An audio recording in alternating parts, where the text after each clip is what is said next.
tonight I am joined by the one writer. The one writer? I guess he's missing. I guess the one writer's not here. The Order 1886. There he is. And that gamer. Hello. And then also, as you just heard, the JLC. Hi, everybody. Hi, Dr. Nick. I am, of course, the host, Michael Vash 7086, and we have 7 topics tonight, but highlights are include Resident Evil Revelations 2. There's a promotion offering a free copy. The Last Guardian is real, still real, rather.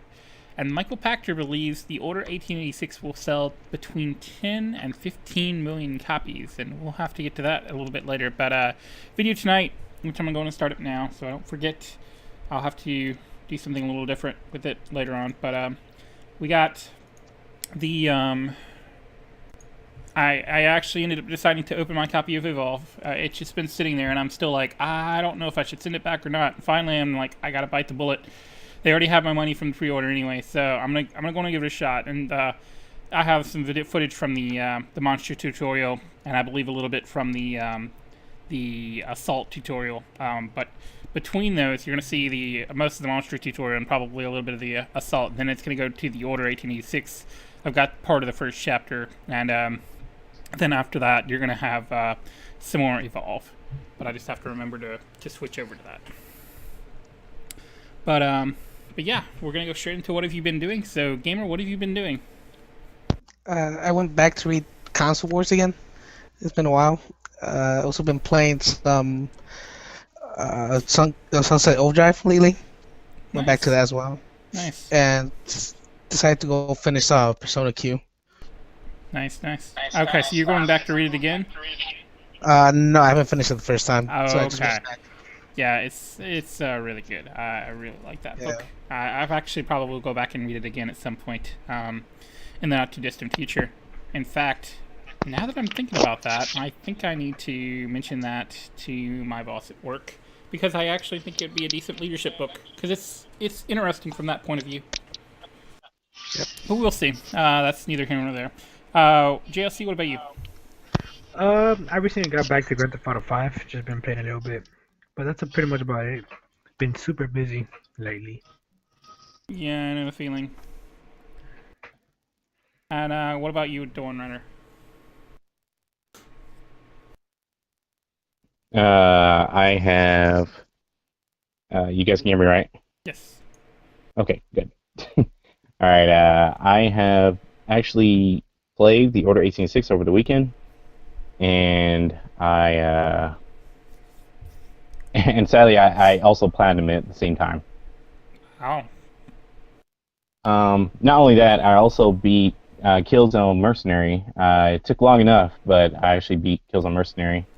No plan for that one though, and I have jumped right back into Far Cry 4 for PS4 to see if I can try and beat it before later Dragon on. Ball Xenoverse? Well, no chance of that, man. Okay, and then and then what was that? I recently picked up Tearaway for like $5. I'm not gonna explain how, but I'm gonna try and give that a go. It's okay. I'm gonna try and give it a go before the HD one comes out. So, yeah. Yeah, as for me, I did start the Order 1886. I played through the first chapter. I haven't really done much else. We're going to talk way more detail about that game a little bit later on. A lot of Final Fantasy 14. I got my relic weapon and started the first stage after that. I got the Atma version. For those that are familiar with the game, they know what that means. But that's been a lot of my time. And I'm trying to think. I'm wanting to say that's more or less it. I haven't had a whole lot of time for other stuff. The snow and ice last week basically had me working at home the entire week, so I had a little bit of extra time with Final Fantasy, but that was mostly it. What was it I was going to say? Oh yeah, the Gold Saucer patch is out tomorrow, so that's really big. I'm really looking forward to checking that out. And of course, they're adding another level to the relic weapon. But yeah, it's cool stuff going forward for that game. They always seem to add stuff to that. It's pretty crazy. So anyway, let's go on to the drop. We have here's what's coming out this week. On the Vita, we have Desert Ashes. On PS3 and PS4, we have Dragon Ball Xenoverse Game of the Year edition, or rather the normal edition that's going to be the Game of the Year. Dynasty Warriors 8 Empires on PS4. HTOL hashtag. I know. I have no idea how to say that. Hotel Tango Oscar Lima hashtag or pound sign, whatever you want to call it. November India Quebec. The Firefly Diary. That's the only part of the name you can actually say. I'm almost wondering if that was some kind of.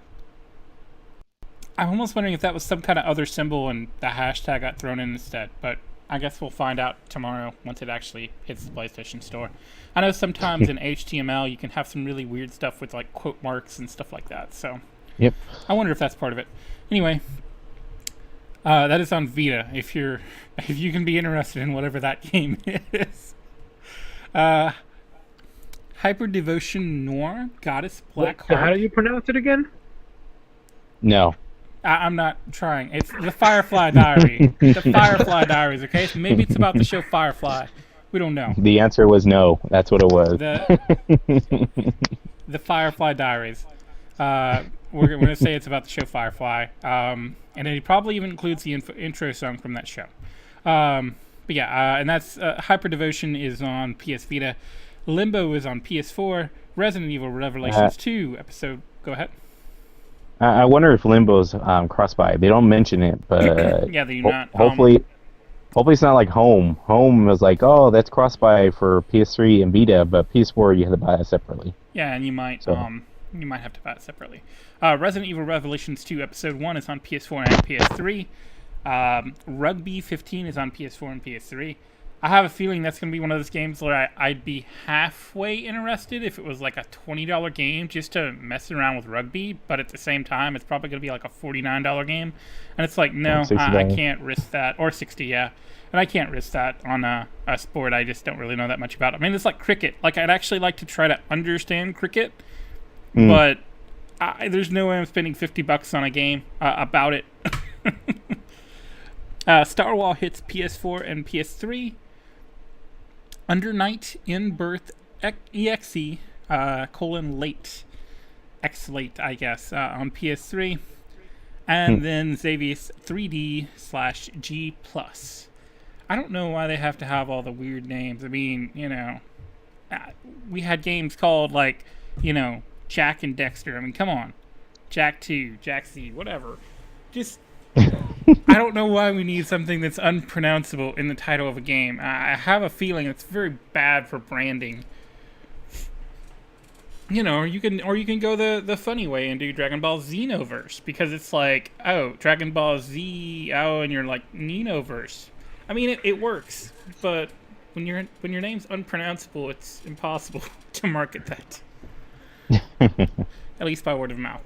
Anyway, so right after last week's podcast, Sony actually sent out a statement talking about The Last Guardian writer. What's going on with that? Have they confirmed it's canceled? Well, Sony has sent out a statement against GameSpot, confirming that The Last Guardian is still in development.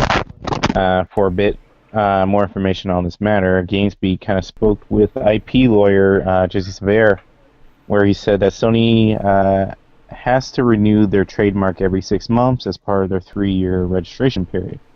And they had another around January 15, 2015 deadline to file an extension, and they didn't, which is how we got that news story from last week. So Sony sent a petition to the USPTO, and it sounds like something trying to take time off, but saying their failure to... Parent teacher organization? Yeah, I guess. That's I know. What I was thinking about. Yep. Saying their failure to extend the Last Guardian trademark was an unintentional, and they requested to have it revived. Shortly after, Sony was sent a response saying the revival has been granted. So, It makes me wonder really quick before we get into the questions, if in those, couple weeks or whatever, what if somebody had just been like, "Hey, I wanna patent the Last Guardian." I wonder if they would have been able to do that. They would, man. I'm sure just like certain websites that get sat on, I'm sure a certain amount of money could have been given. Yeah, it's very possible they would probably won the lawsuit in the end, but I just think it was kind of interesting. Yep, I hear you. So yes, the U.S. paid time off paid time off. Okay. So that's what I said. Yeah, go ahead. What are your questions here? So, do you guys think we'll hear more about The Last Guardian from Sony at some point this year? No. Yep, released tomorrow.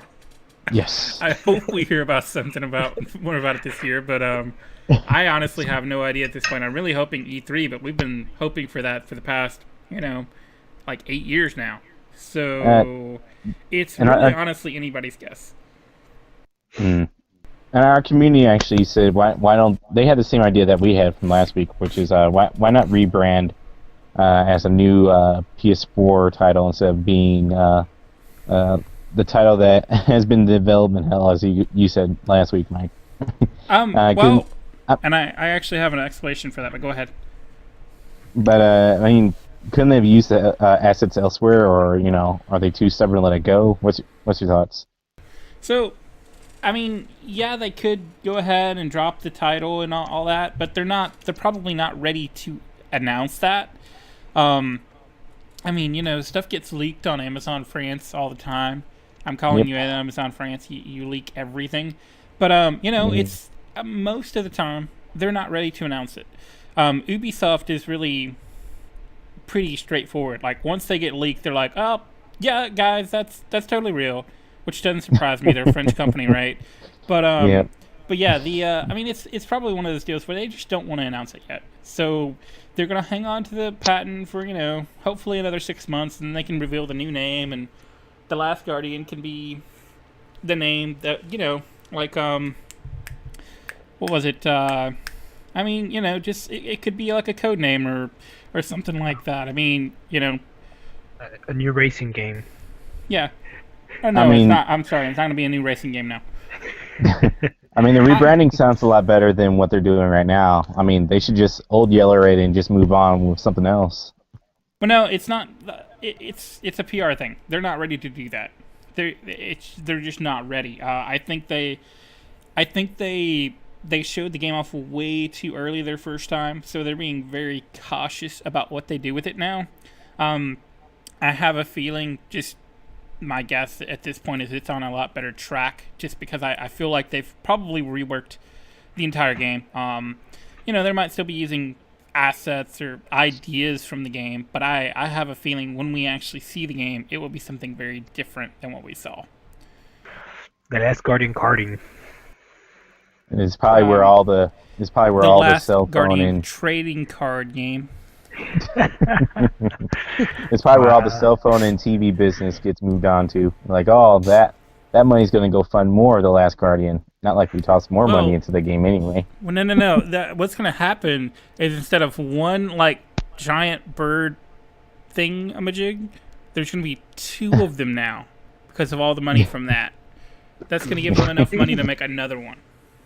Wow. You heard it here first, everybody. You heard it here first, confirmed. Releasing next week. The last two Guardians. Yes. Guardians. That's the name change, by the way. I'm spoiling it all. Sorry, Sony. Sony ninjas their own way in my house right now. You violated the NDA. Sony's comment is, we do not comment on rumors.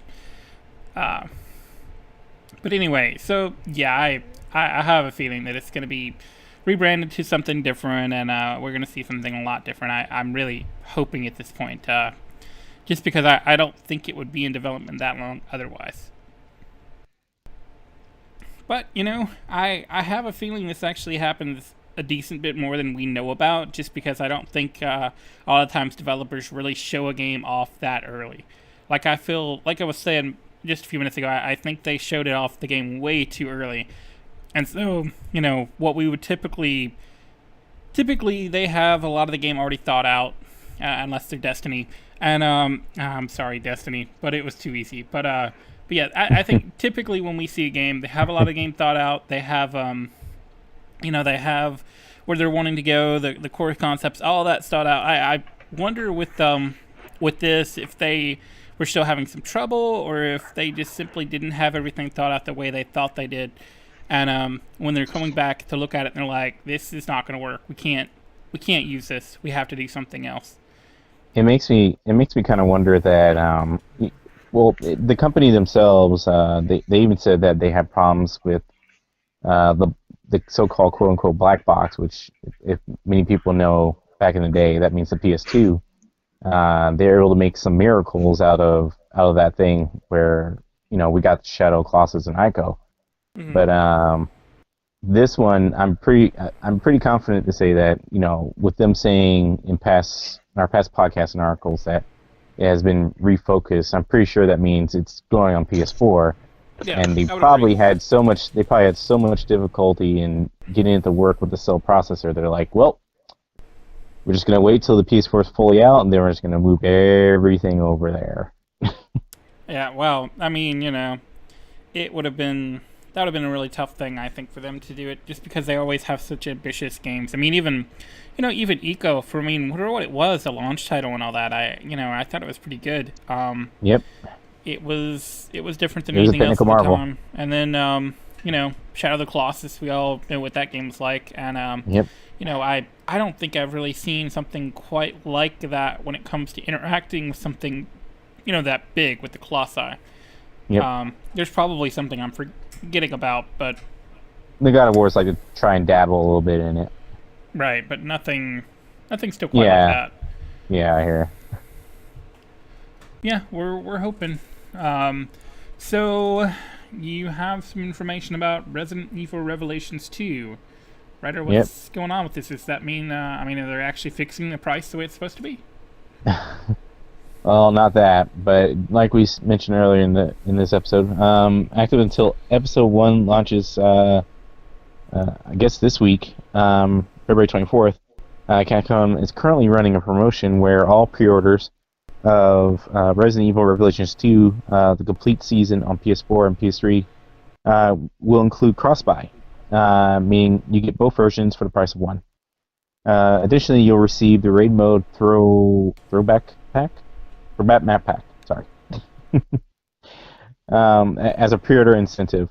For those of you wondering about the PlayStation Vita version, though, of Revelations 2, Capcom says cross-buy is only eligible on PS4 and PS3, with more details about the game on Vita coming at a later date. Similar, and some people are saying this is kind of similar to the Destiny promotion. Is this a bit too late to announce once again, Mike? Well, is there an actual physical version that people are pre-ordering that's out? No. I think this is digital. So is it digital? I'm saying, is it digital only though? Like, I thought there was a retail version of this, but it's not due out, right? No, it's not coming out until it's all out. So Yeah. honestly, this isn't as big of a deal. I feel with Destiny, like, it was really dumb because everybody had pre-ordered what version they wanted. The people that wanted the Ghost Edition had been sitting on their pre-orders for 3 or 4 months. The people that wanted the physical stuff had been sitting on their with the limited edition or whatever it was called, had been sitting on the pre-orders for probably 3 months. So it was really weird timing.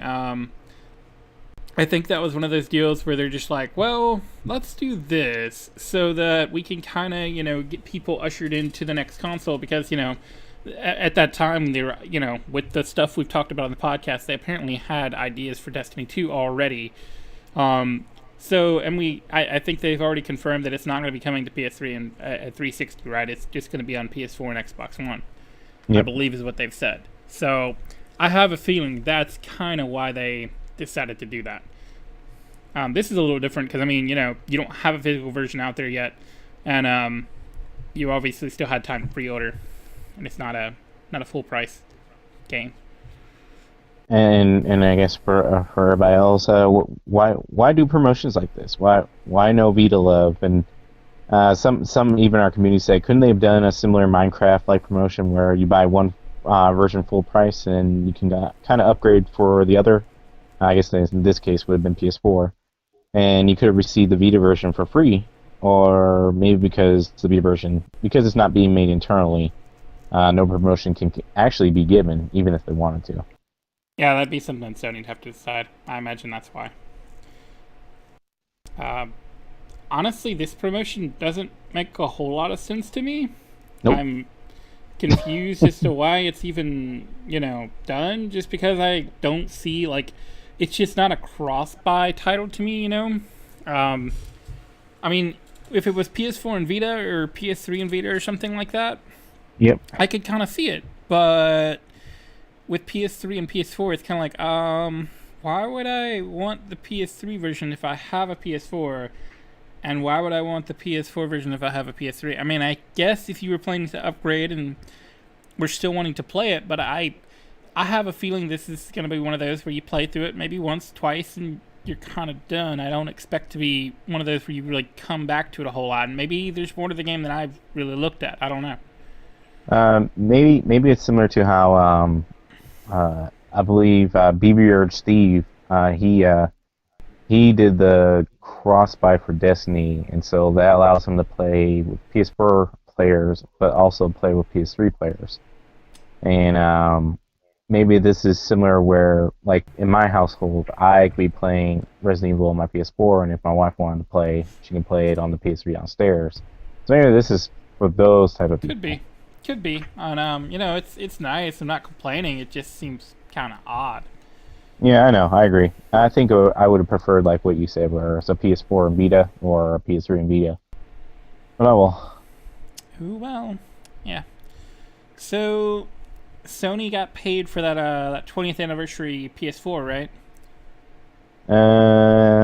Not entirely. What? Well, not at all. Not at all. An auction online has been having issues? What's going on? What nonsense is this? So a month or so ago, Sony had auctioned off their first 20th anniversary PlayStation 4 console created by the company, with a promise that the proceeds of $128,000 would go to the Save the Children Japan charity organization. However, the company recently announced that things with the winning bidder had apparently fallen through, and that the unnamed person could not be donating any money. Would not be donating any money. Rather than leave Save the Children Japan empty-handed, Sony decided to buy the PlayStation 4 themselves and continue to match that amount, which means the company will be donating a whopping $256,000 to the charity. So, what do you guys think of Sony's donation? What do you think Sony did? Why did Sony even do this if the deal had fallen through? And is this for good PR, or is this the new PlayStation initiative of doing things for charity organizations? Well, they've actually, they partnered with Extra Life for the past couple years, so. I know, but they've been going kind of harder now, though, recently. Yeah, they seem to be going a bit further with it now. It is interesting. I think I think part of it's a public relations thing, but at the same time, I don't really know.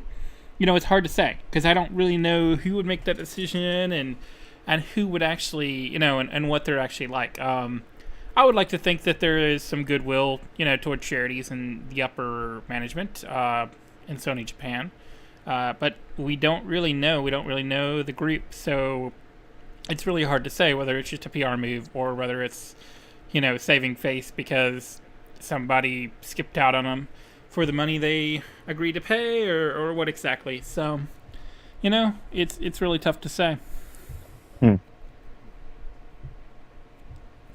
JLC has an opinion, I'm sure. I find it disappointing that somebody, for a charity, something that's going for charity would decide not to pay up. Why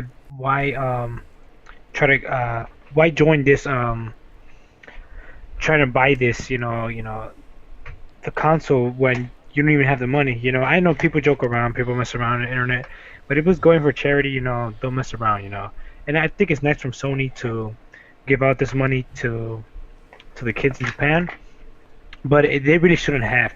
you know, it shouldn't have been required because um, that person should have paid off in the first place, and it's unfortunate, but it's good on behalf of Sony, and I hope they just raffle it off again or something, do another bidding, another auction, and hopefully they get more money and they could give more to that same charity. It kind of reminds me of eBay, where it's like someone decided to do a huge bid, and there was so much money that was at stake, and you're like, oh, you know what, I don't have the money for this, so I'm gonna opt out now. Yeah, I don't know. It's weird. I don't know what if maybe they weren't paying attention, and it's like, oh wait, it's $128,000. I don't understand. But yeah, I don't know. I honestly don't know what they were thinking. Wait, I thought it was $128. I'm like, no. I thought it was. Wait, are we sure this is in dollars, by the way, not yen? Well, I was told it's dollars, but maybe it's conversion rate. Yeah. Some people are jerks. Okay. It said along with the other 15 million yen it promised. So yeah.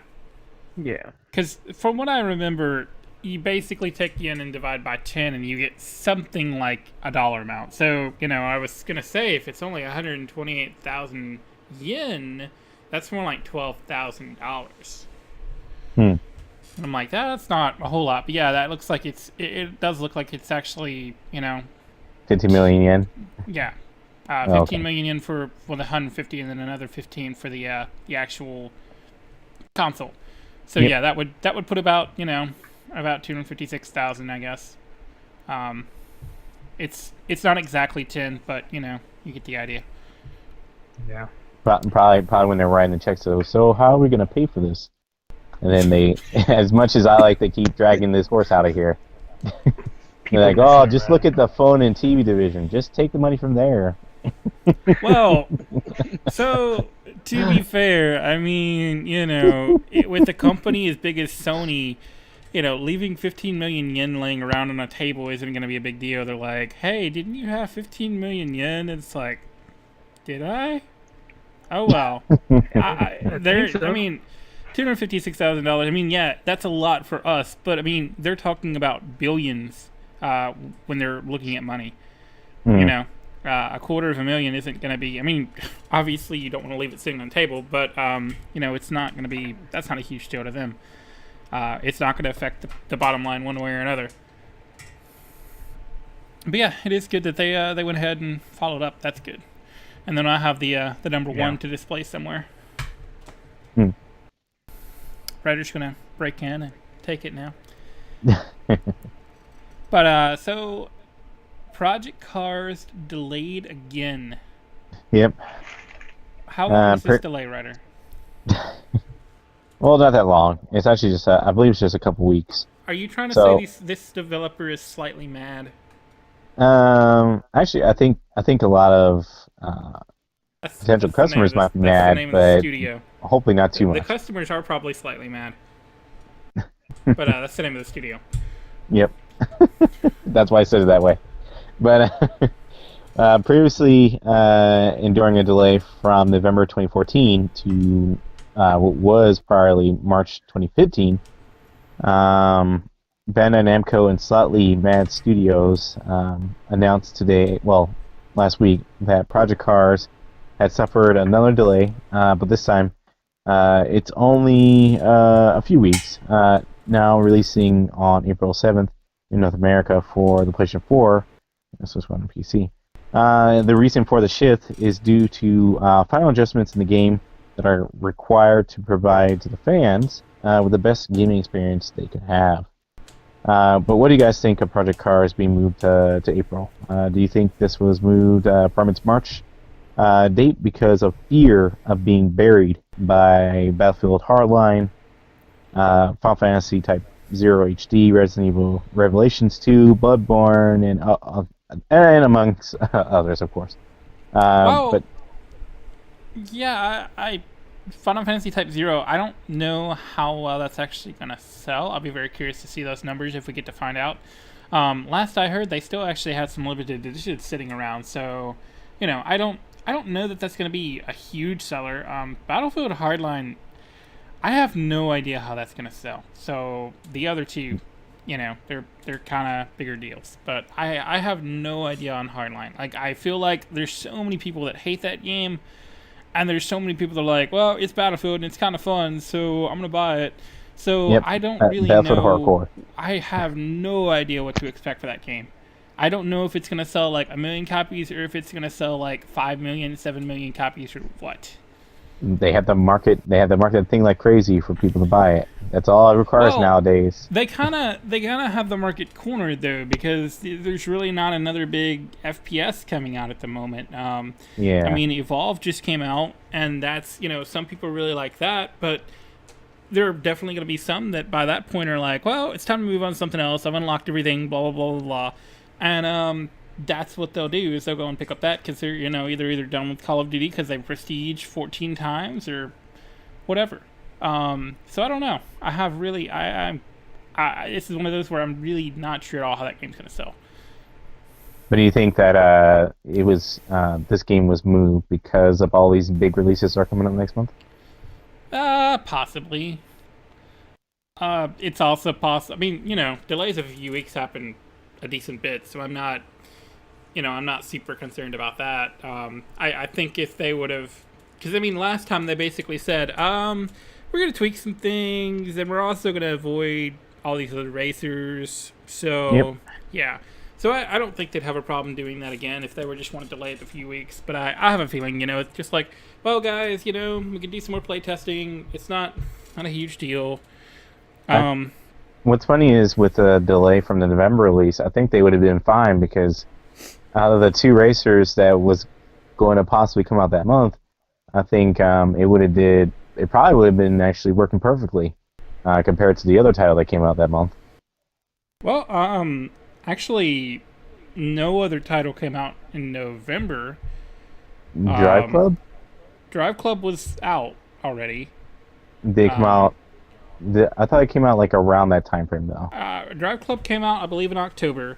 Forza Horizon 2 came out just before that. Okay. And then it was, I think they were trying to avoid. The winter releases. Yeah, the crew and all the other stuff as well. It didn't help that there were so many racers, but they didn't foresee that the Drive Club was going to have all the problems it did, and they didn't foresee that the crew was going to be so bad. Yeah, yeah. You can't really foresee those things. So honestly, if they would ask me, I would have told them that the crew is not going to be something that it's going to be super awesome at this point. But yeah, I'm curious to see where this one ends up going. I've been looking at it, considering whether I want to try to get it or not. But it's just very sim, focused, and I'm not sure that's something I really want to dig too deeply into. Yeah, for that Gran Turismo. I've tried playing it. I can't.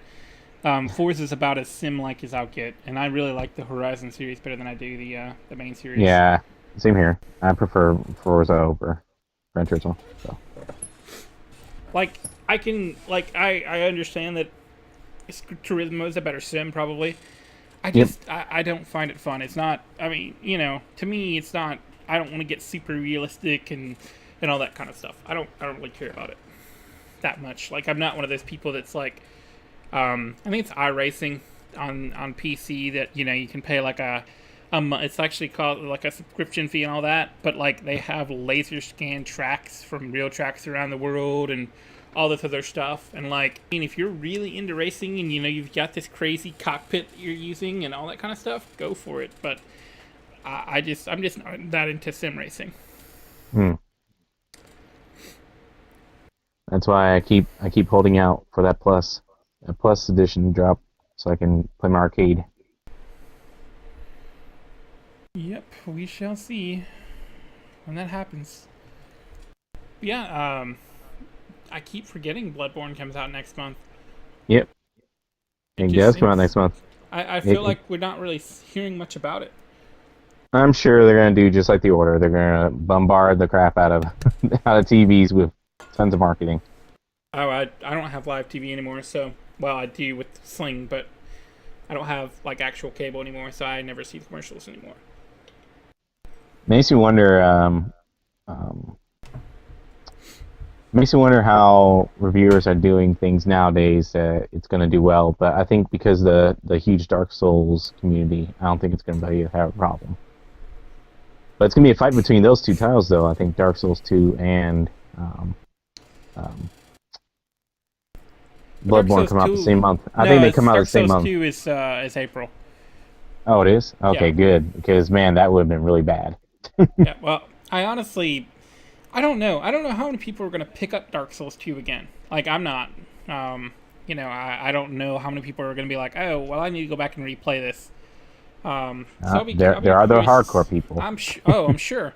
Um, but those hardcore people, I would expect they're either deciding to pick up Bloodborne or not already, irregardless of when Dark Souls is coming out.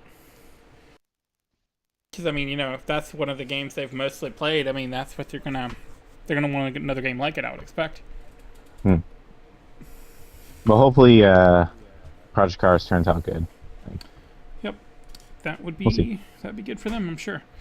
And I think that studio is actually working on like a free-to-play racing game or something Oh as well no! at the same time. Like it's Real on Racing 4. no, it's I think it's called like World of Speed or something like that. It's on PC only, I believe. I could be wrong, but I wanted to say it's the same studio. Bought by EA. No, they're not. They're not bought by EA. No. I'm not saying that. I meant publish Oh, no. their mobile, their No, free mobile version. Oh, yeah, maybe so. Who knows? But yeah. So Super Stardust Ultra, Ryder.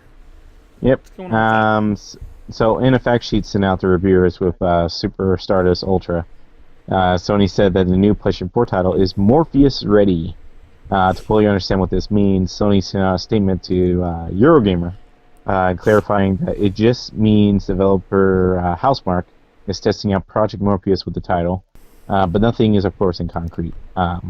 Digital Foundry, as some know, do comparisons and stuff between games on different platforms, goes on to explain that Project Morpheus VR titles are required to include certain aspects like 1080p, 60 frames per second, complete with 3D compatibility, which the game already has, and it would appear that Super Stardust Ultra is an ideal candidate for Project Morpheus. So, who here got the game? And if not, would you guys fancy doing so now that it's Project Morpheus compatible in the future? There was something I was going for. If he's ready. I had a thought, but I've lost part of it now. But I don't know that it's ideal gameplay wise though. I don't even know how you even do it. Would you use your head to move the planet around? I guess, but you would still be playing with controller, obviously. But I just don't know like what the point of the head movement would be.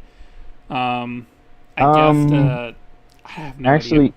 Actually, I might have a slight idea. When I was using Project Morpheus myself, you had two control schemes. One was using your head tracking, of course, and the other one was using the PlayStation Move or the controller, utilizing the light and everything. So maybe that way you can utilize your controller as if it's the actual ship moving around on the planet. I guess, but I thought they were going to use the DualShock 4 for that though. No, I mean you can use both. Like you can use the you DualShock can use 4 or the Move or PlayStation DualShock. Move for Morpheus. Yeah. Yeah, Ryder, I know what you're saying, and that's what I was saying. Is I guess you could use the controller to move the ship around, but Yeah, that'd be about as close as you can get. I don't know how it would be all that helpful to have Morpheus for 3D the in your actual face. viewing of the game. Is what I'm saying. 3D in your face, explosions I guess, everywhere. I guess that's the only thing that makes sense anyway. That's the only way I can even see it either, because like for me when my 3D TV was working, Super Stardust HD looked great when it was in 3D. I'll have to try it on the projector if I end up picking it up. But what that actually means though is that Morpheus is out. I mean, have you guys picked it up yet? It came out last week. What are you doing? We'll get it. Well, they say they're just working on it, so Yeah, I hopefully, know, I know. hopefully GDC or E3 we get to see maybe more of it, or maybe quote unquote a release date or something With a tentative name. like holiday season or holiday season next year. I'm kind of thinking holiday season next year. Don't get me wrong. I would be very happy if it's actually this year, but I have a feeling it's not. That tech was very sound when I tried it, though. I would say maybe they need to spruce up a little bit on the software side, but the tech itself is actually pretty sound. Well, we shall see. I would. It'd be nice to see it this year.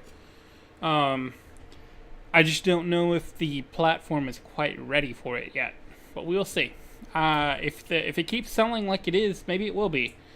But yeah, I'll be very curious to see if we get what we get for Morpheus and all that.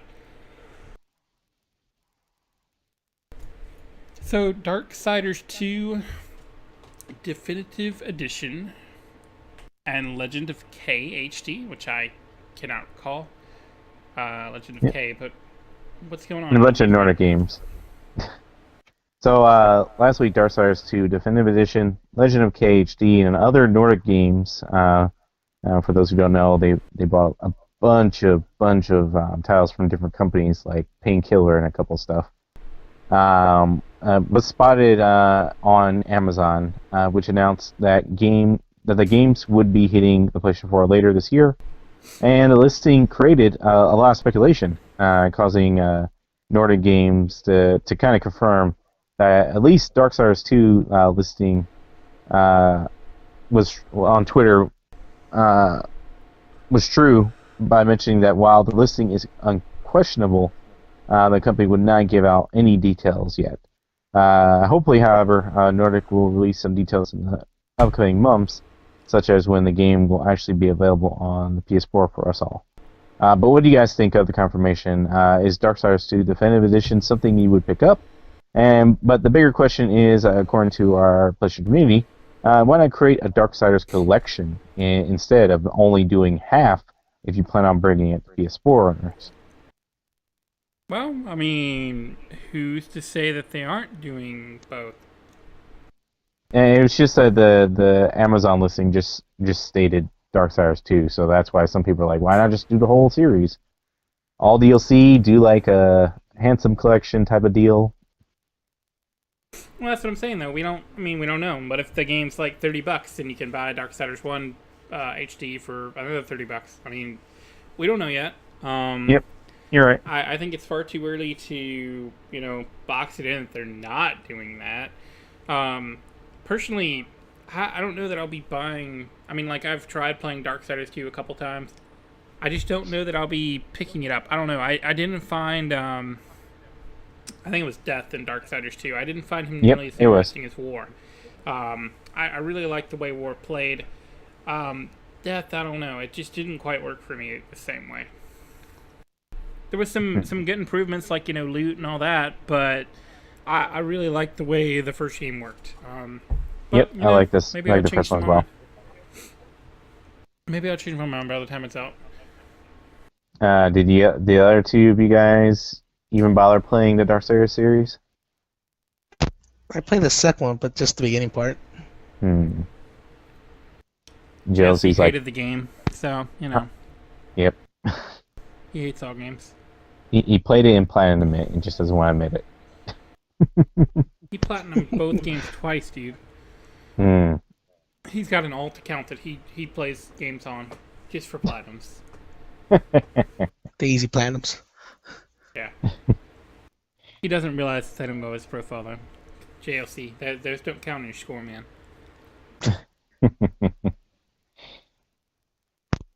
JLC, by the way, how many do you have on that other profile? I mean, are you up to like 50, 60, 80, 100? He's not here. He's not. The computer died again. His computer might have died. But Oh, there you go. there he is. Yeah, but he's got all those CSI games and stuff like that on there. But yeah. So let's move on. We've killed that topic, at least with JLC. So Michael Pachter is at it again. So Yep. what is he saying this time, Ryder? So despite the numerous mixed reviews, analyst Michael Pachter, Pack Attack, seems to think that the Order 1886 will sell really well this year. In fact, Pachter claims that the game could sell up to 10 to 12 million copies in 2015 if Sony chooses to include the game in a console bundle at some point. However, even if Sony does not package the Order 1886 into a bundle deal, Pachter believes that up to 5 million copies could still be sold this year.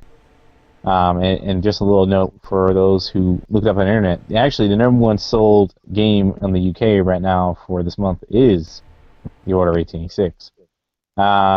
Whether or not it will sell that many copies remains to be seen. But could this even be possible, guys? Could this be another Destiny-like title with marketing doing such a good job promoting the game that despite all the mixed reviews, it sells well anyhow? Well, to be fair on Destiny, the reviews weren't actually super mixed. They were actually more consistent. Actually, I thought they were pretty bad. Not as much. I mean, it just depended on where you looked at. I feel like it was kind of like with the Order. I feel like there's a lot of more negative reviews. With Destiny, I felt like there was a lot of more positive reviews. Just based on what I'm remembering, I don't off the top of my head, I don't remember for sure. But that's just what I'm wanting to say. I remember a lot of the big sites really didn't like it, so that's the only reason why I even mentioned it. I mean, I even looked on Metacritic; it's still sitting at around 70, like the low 80s. If low 80s is not liking it, sure. But anyway, that's totally a different topic. But yeah, so one thing, everybody comes out and says, "Oh, Pachter, he's crazy," blah blah blah. Well, I did read one day, and I was, because I was looking at, I don't know if it was NeoGAF or it was Reddit, and I don't even remember where this was on Reddit. I'm gonna say maybe the Xbox One subreddit, maybe. I have no idea. But they were talking about Michael Pachter and all of the stuff that he actually does, and the fact that people only really see the information when he's making something that they consider outrageous. Like, they don't see all the stuff that he gets right and all the stuff that he's forecasting correctly, and they don't see all of his other work beyond games, because he's I don't know exactly what he is, but his job is to analyze and basically predict things that are going to happen based on data and stuff like that. So he is doing all this stuff. He puts out reports like every day, and we're talking like I'm willing to say like 30, 40 page reports every day about various things, and sometimes that includes gaming, due to his clients. So people give him a hard time because of all the sometimes outlandish gaming claims, but he does a lot more than just those. So I wanted to point that out before we get going here. If the game's bundled, I can definitely see it get hitting closer to that 10 million mark, especially if they do it like in the summer. Like if they, late summer, they're like, "Hey guys, you can get the Order 1886 with your PlayStation 4 now." Get a summer blockbuster. Right. If they keep that bundle and continue that in the fall, that just becomes kind of part of the base of the PS4. Then yeah, I can definitely see that 10 million mark within reach. Without a bundle, I don't know. 5 million's a little tall of an order, I guess, so to speak. Pun intended. Well, like I said, I think UK is actually doing very well. There is no NPDs right now, of course, but. Well, yeah, but I mean, to be fair, not like selling a lot in the UK is not the same as selling a lot in the US. The numbers are generally quite a bit bigger in the US. But it's hard to tell because they may do weekly sales over there. I don't know. Like, I don't know how they compile their numbers. I can't remember off the top of my head. It may be weekly, and that might be why the numbers are a little different. But I don't expect it to sell well in Japan. I would be actually very pleasantly surprised if it does. The US is a big question mark to me for that game. Yep. like Europe seems to be liking it, at least UK, and they're kind of they're the big market over there. So yeah, I'll be very curious to see where the numbers shake out after the first month or so. I would also be curious to see the GameStop used market as well, just because it is a single player game and you can beat it fairly quickly. It's we talked about the linked and all that last week. You could probably beat it in a couple settings and be done with the game. Ryder, you said you got a platinum already, and Yep, I got platinum already. Took me about 3 days. So yeah, I would wonder. There are going to be a lot of people that they'll pick up a game or two, they'll play them, they'll beat them, they'll trade them in. I know somebody I picked up. I'm wanting to say it was the last Mortal Kombat game where I actually picked it up a couple days after launch, and somebody had picked it up. They had gone through, they played the story, and then they traded it in. So I got a used copy for like $50. So I would imagine there's more than there's those people out there that would pick up a game, they'll beat it, over the course of 2 weekends or whatever, and then they'll trade it in and get something else. So I would be curious about that, but yeah, I'm gonna be very curious to see how the numbers shake out. I think 5 million would be really, really good if they can accomplish that, but that seems a little high, just because it's a new IP.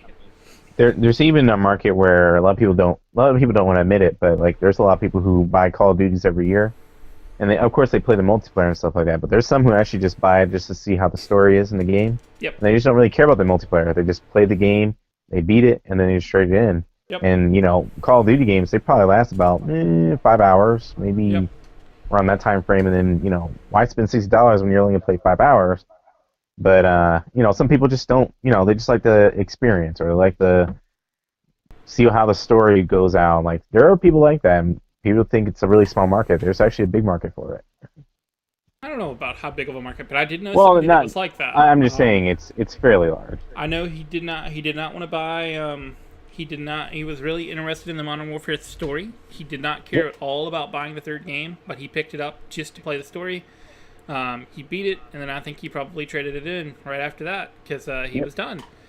And he probably got like $40-$45 on a trade-in, and so he basically paid $15-$20 to play the game. And that's the way he wanted to do things, and it's his money. I'm not gonna complain about it.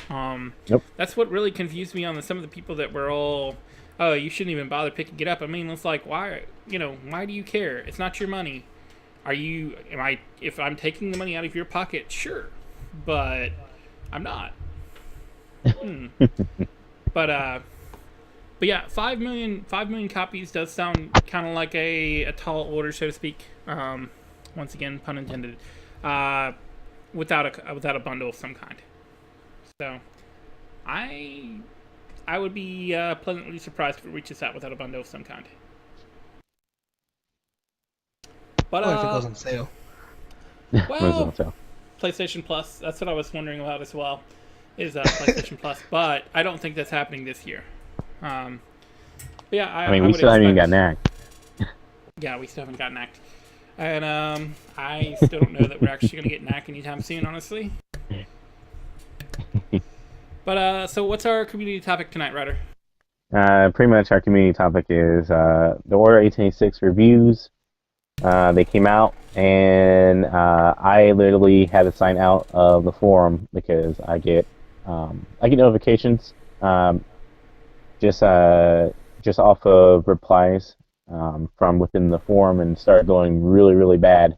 I decided to go check out the forum, and pretty much everyone's talking about the That's the always reviews. a mistake. Yeah, and so everyone was talking about the reviews. I mean, usually it's not so bad. Like I'll see notifications, but then like it was getting really bad. Where that's all everybody was talking about. Everyone was talking about. Did you see the 6s? Did you see the 5s? Did you see the 1 star out of 5? It's a really bad game. Like, why would you buy it? And people telling people that if you had to go off of reviews, and that's how you determine if you should buy a game or not. Which I agree. You should do your research and everything, but it should not be your end all be all to determine if you should get a game or not.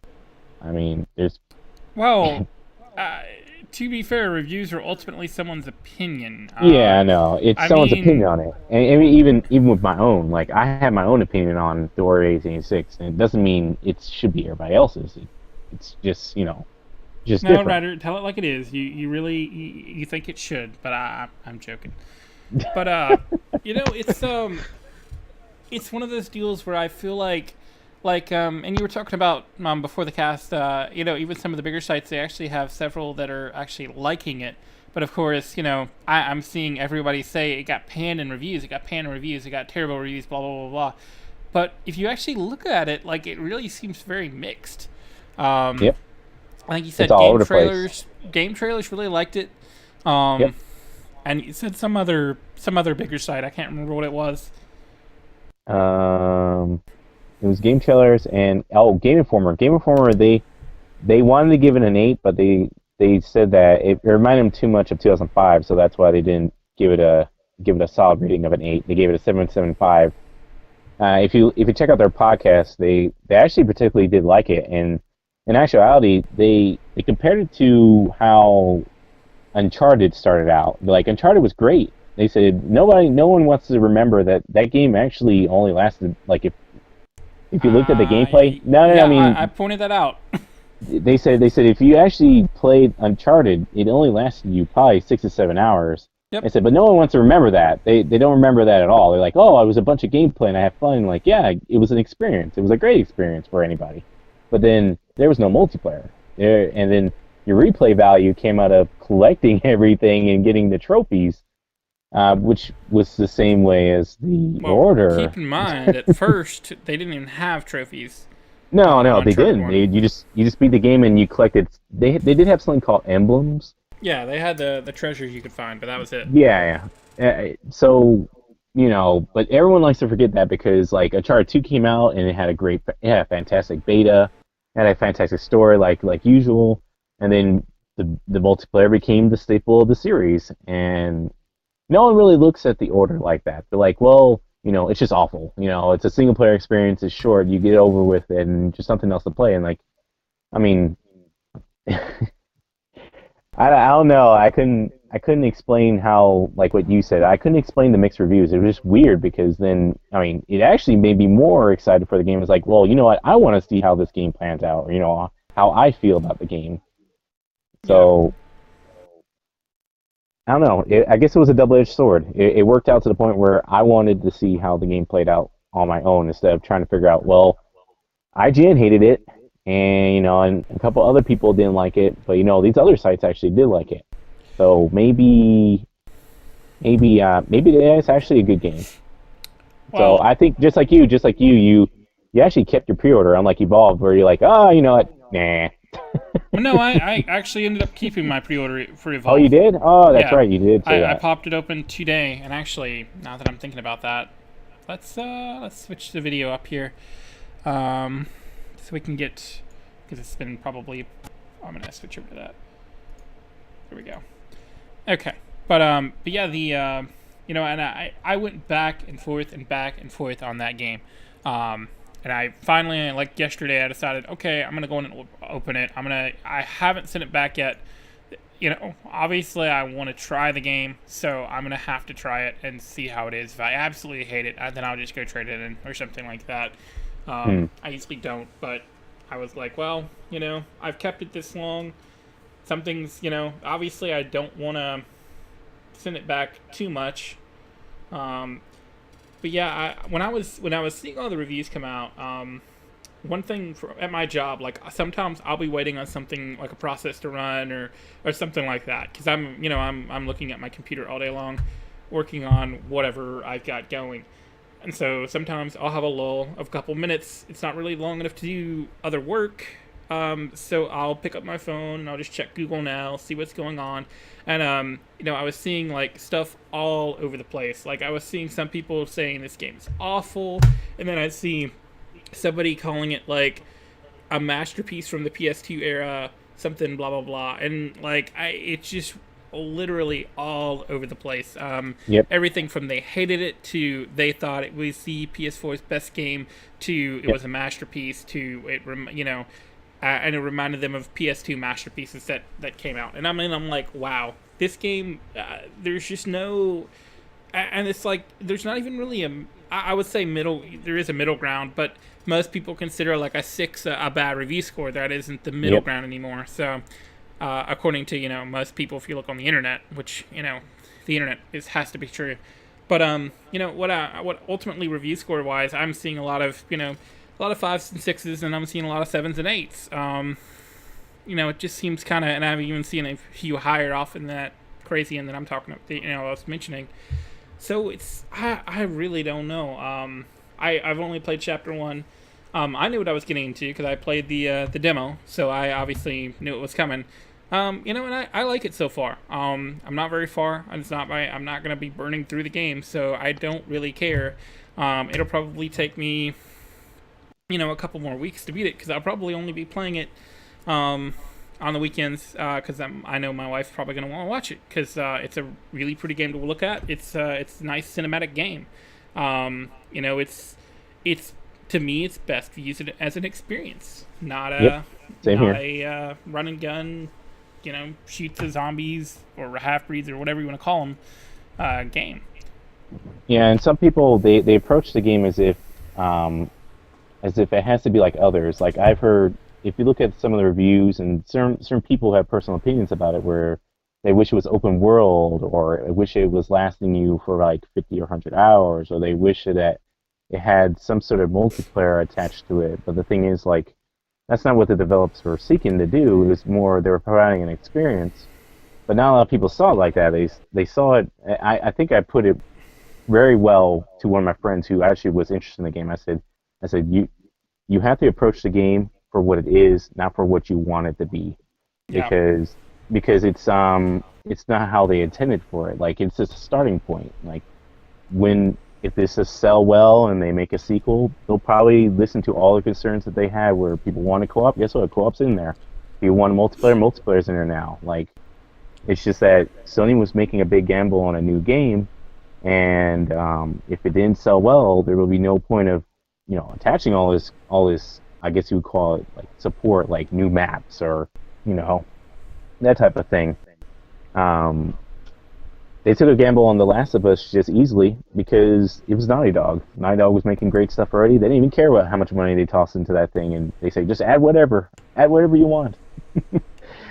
So I don't know. For this game, it was like where you said, where it was odd seeing all those mixed reviews, and even more so with my friends, they were trying to.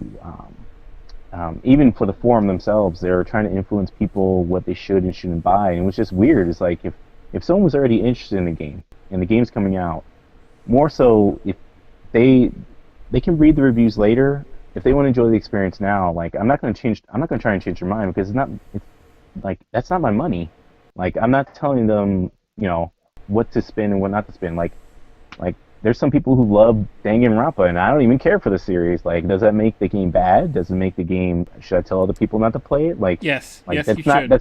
That's not my opinion to force onto other people. Like, if they want to enjoy an experience from a game, then I'm not going to try and change their mind about it. Like, there's a lot of people who love RPGs or fighting games, but like those are two things that I either I'm not interested in or don't have the time for. Like, the short experience provides for people like me. I have kids and I have family. Like, it was a great experience throughout the weekend because I got to actually still spend time with my family, but then still enjoy the game for what it was. And like, even with me grabbing the platinum, they say, "Oh, well, you got the platinum very quickly." Like, I still enjoyed playing the game. Like, if I were to give a review score right now, I would not have given the game 6s or 1 stars. Like, that's unbelievable what people giving. I even said before the podcast, I think some people just approach the game already hating it, and when they go through the game, they're trying to tell themselves why they're hating it, or like trying to convince themselves why they shouldn't hate it, and then they come out of it still hating it. They already, like, the mentality was already there. The mentality of not liking the game was already there, and they're trying to convince themselves otherwise. Instead of just approaching the game with an open mind, saying, all right, the developer's trying to provide something here. The developer's trying to provide some sort of new experience that I haven't had before. Albeit it is sort of generic when it comes to being a third-person shooter compared to others, It was providing like a story, I'm not going to spoil it here on the podcast, but like there's some twists and turns that like are unbelievable, and you just want to keep watching it. And there's going to come to a point for anyone who actually plays the game, or like right now, Mike hasn't even fully finished the game. There's going to come to a point where I can give this small spoiler without hurting it. No, There's going to come to a point.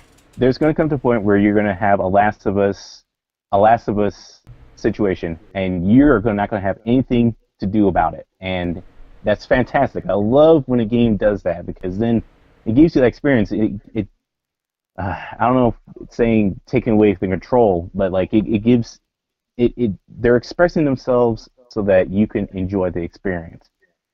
So I don't know, like I personally liked it, and my only shortcomings were I thought the AI could have been much better, and that while length is a lot on people's minds when it comes to the game, my complaint when it comes to the length is I wish I could know more. I wish there was more lore, but I can see that they were trying to set up the game to have sequels, or if they were given the chance that they could continue the story later on down the road.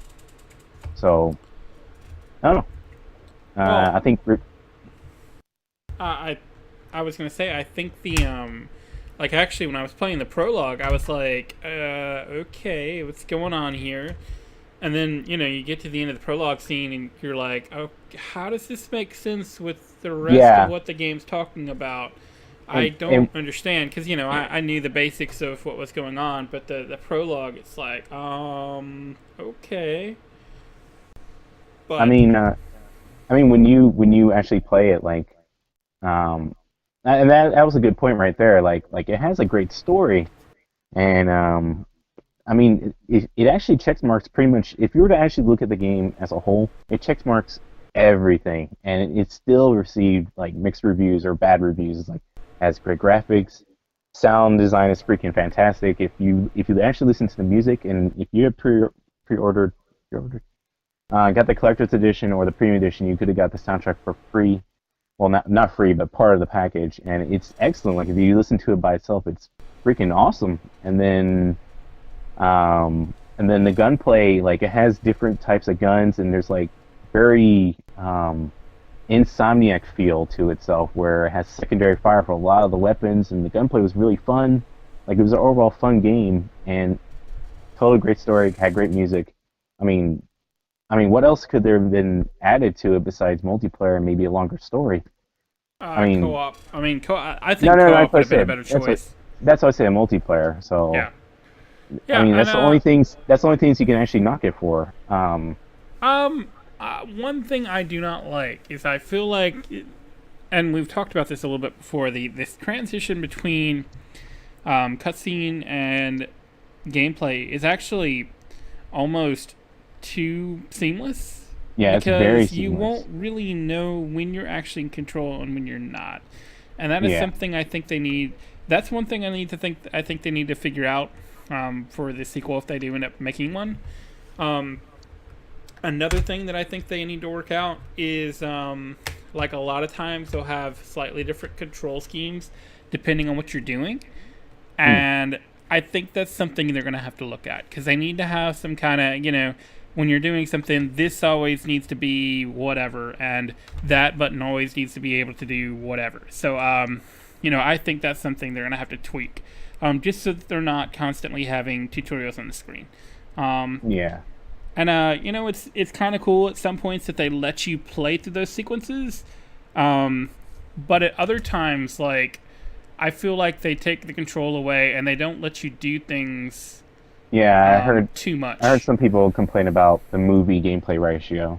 They need to maybe work on that a little bit. It's not even that, but like at first, like you can't. There are times where like you can't sprint or you can't draw your weapon or something like that. And I get it, but I just think the game, at least right now, and I'm very early on, so it's really hard for me to say what exactly that's due to. But I feel like right now they kind of lock you in, and that's what they're trying to do. They're trying to get you to a specific point in the story. I know, but I feel like they need a little bit more freedom in the sequel, just to kind of make it a bit more organic. I feel like really restrictive at times on what you can and cannot do. They But do dabble a little bit in a little bit of freedom, like again, trying not to spoil anything. But there's a point in the game where they actually do give you a choice, and it's actually like a lot of people say, well, it's more of a linear title, and of course it is. But at times they do. Some games I are mean, linear, people. It's okay. definitely. I mean, that's what I'm saying. Like, but there's like I want to say maybe one or two chapters in the game where they actually do let you do whatever you want, and like it felt there was a point in the game where it felt very Crisis-like. I don't even know if that's even explainable enough. Where if you want to go stealth in, like there's one or two levels in the game where you can go stealth, or you can go guns blazing. Well, not guns blazing, but like you can use your weapons that they provide for you. And I thought that was a little interesting. Maybe they need to dabble a little bit more in that, because I see certain people. I just see certain people who do complain about that, where the control, they wish there was a little bit more freedom. Yes. And I can understand that. Like even some complaints about the AI. And I agree with the AI part, where the AI is they kind of stay in one spot. They don't really move that too much unless you're actually confronting them, like trying to punch them in the face or whatnot. But I think the only times I was even rushed was you'll find out in the future, Mike, that there's these things called shotgun people, and they're the only people who actually rush you. Yeah, I think I saw them in the demo I played. Yeah, I mean they're the only people actually who rush me, and I believe they should have did like maybe a Gears of War hybrid where pretty much everyone rushes you eventually, like give them some sort of timer that eventually like, oh, I'm just gonna go after you now because you're just sitting back here just hanging back. I don't know that really makes sense if they all have guns, though. I mean, but a lot of them have advance. pistols. I mean, they could have just came up to you, but they didn't. They just stayed in the back the whole time. Yeah, it would make sense if they try to advance or something and try to maybe flank you or something like that. But yeah, I agree. But yeah, I mean, it's a slow burn if you approach. I think to me, if you approach the game expecting that and understanding that and taking the game for what it is, as Ryder kind of alluded to, I think you might actually be pleasantly surprised. It's Yep. I'm liking it so far. I'm very early on, like I say. It'll probably be quite a while before I complete it. Just because I won't not be playing it probably until next weekend at the earliest. And to those who are wondering, like, I think I'm on board with anybody who reviews the game and gives it like maybe 8s or maybe 7s, but like anything lower than that, I think you're being extremely harsh on the game. Like you're being very very critical. I mean, the only way that you would even lower that far is if you really didn't like QTEs, you really didn't like the length of the game, and pretty much, I think what me and you talked about earlier, you really want to hit really hard on the AI and a couple other things. I wouldn't necessarily look at the score as much as I'm looking at the reasoning. Like, the some of the reasoning is like very nitpicky, I think. Well, yeah, that's what I'm others saying. have a legitimate thing, and if they're giving legitimate points, I don't really care what the score is. Obviously, like going down to like a 2 is kind of odd. Yeah. But the 1 is really odd. Like it's only a 1 star. I don't agree on that. Yeah, to me, 1 star is reserved for like stuff that were Drake and the 99 Dragons that are broken. Yeah, that's what I'm saying. Like those are titles that deserve stuff like that. Like I don't know, Assassin's Creed Unity and a couple other titles that came out in 2014. Those were really bad. They were very buggy, very broken. That's still not a like 1. The end of 2014 was a really bad year for gamers because you had titles that just, I mean, even now, Master Chief Collection is still having problems. Drive Club, even though it's fixed, it's still, they're still doing patches for it. It was still unnecessary, but it's necessary at the same time. It's just titles that kind of got the pass, even though they were broken or had problems.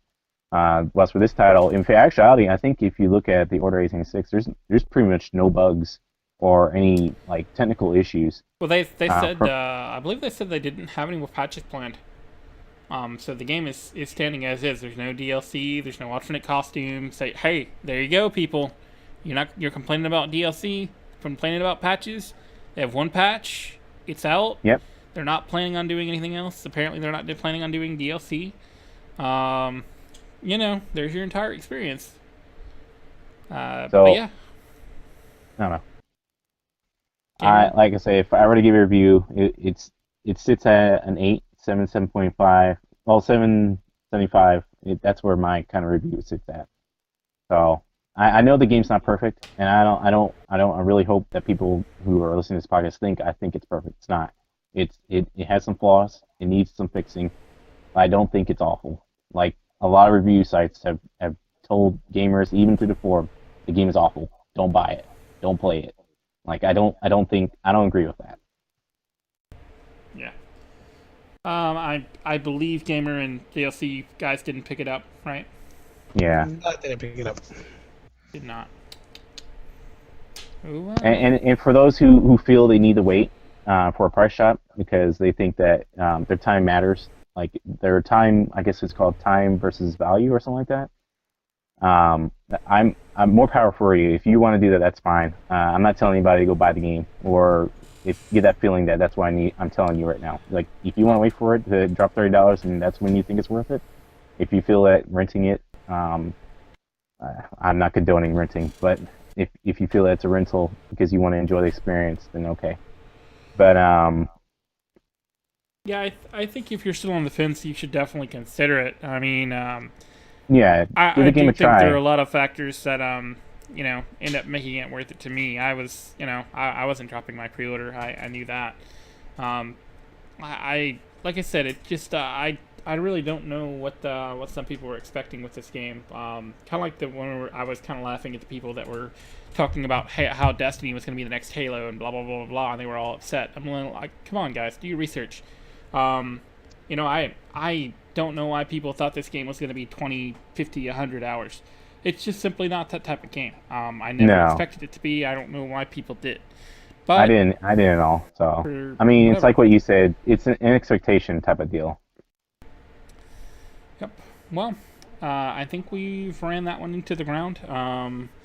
And I think we're done, guys. Yep. Say goodbye, everyone. Goodbye. And this has been the PlayStation MVP Cast episode 40, and I'm your host, Michael Vash 7086, and we are signing off. Have a good one.